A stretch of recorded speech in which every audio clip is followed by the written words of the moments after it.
Kutunza na kuendeleza wazo lililokwisha kuwa umbo kwa sura halisi. Ili wazo liweze kudumishwa, imeelezwa kuwa lazima kuundwe taasisi ambayo ndiyo hurahisisha mwendelezo wa wazo kutoka kizazi kimoja kwenda kizazi kingine.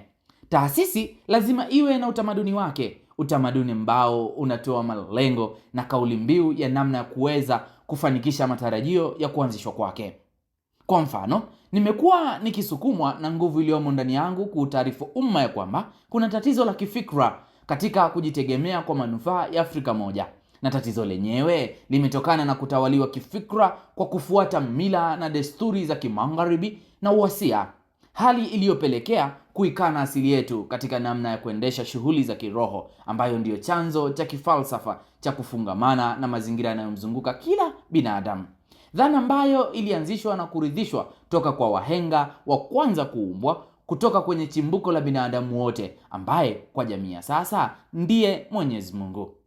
Tukidhani ya kwamba kwa kuwa kama wa magharibi na waasia, ama kwa kujua lugha na kuelimika kwa utaratibu wao, au kufuata kila kitu wanachokifanya kutaongeza ustaarabu miongoni mwetu, kumbe ni sawa na kujivisha ngozi ya kondoo mwilini mwetu, lakini ndani yake ni fisi anayesubiri mizoga mwituni upate kutokea.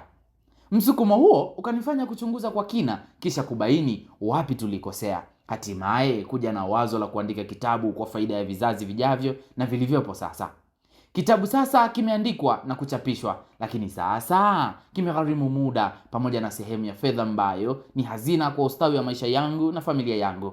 Ili kuweza kufanikisha lengo la kuhabarisha umma, lakini pia kufaidika na kazi yangu, ikanilazimu nikasambaze kitabu ili kiweze kusomwa na wadau wengi kwa kadri ninavyoweza. Hata hivyo, kwa peke yangu ni vigumu kulifanikisha hili. Hivyo ikanilazimu kuunda taasisi yenye muundo wa mkurugenzi mwendeshaji, mkurugenzi mtendaji na watumishi waendeshaji. Kazi ya mkurugenzi mwendeshaji zikawekwa bayana, kadhalika na kazi za mkurugenzi mtendaji na watumishi waendeshaji. Kazi na mamlaka ya mkurugenzi mwendeshaji ni pamoja na kutawala shughuli zote za taasisi ya kuhabarisha umma na kuwezesha usambazaji wa vitabu kwa wadau mbalimbali. Wakati huo, mkurugenzi mtendaji yeye ndiye mratibu na msimamizi wa moja kwa moja kwa watumishi waendeshaji katika kukuza na kudumisha malengo ya taasisi.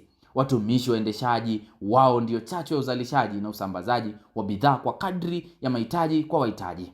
Katika hatua hii, sasa gharama za uendeshaji zinatakiwa. Mkurugenzi mwendeshaji analazimika kutafuta vyanzo vya fedha kwa jasho na damu bila kuvunja utaratibu wa asili ili kuwezesha uendeshaji huo. Mishahara kwa watumishi waendeshaji, gharama za kihuduma za ofisi na uendeshaji wa mitambo ya kuzalisha ni mahitaji ya lazima. Pamoja na taratibu zingine kufanyika, mkurugenzi mwendeshaji ni wewe mwenyewe. Mkurugenzi mtendaji anaweza kuwa mume au mke au mtoto, na watumishi waendeshaji mtu au watu wowote wenye kukidhi vigezo vya malengo, dira na matarajio ya taasisi yako katika gharama nafuu. Hata hivyo, kulingana na kishindo cha wazo lililogeuzwa kuwa umbo kwa sura halisi, mkurugenzi mwendeshaji anaweza kuwa na msaidizi mmoja na kufanya kazi zote za taasisi katika hatua za mwanzo.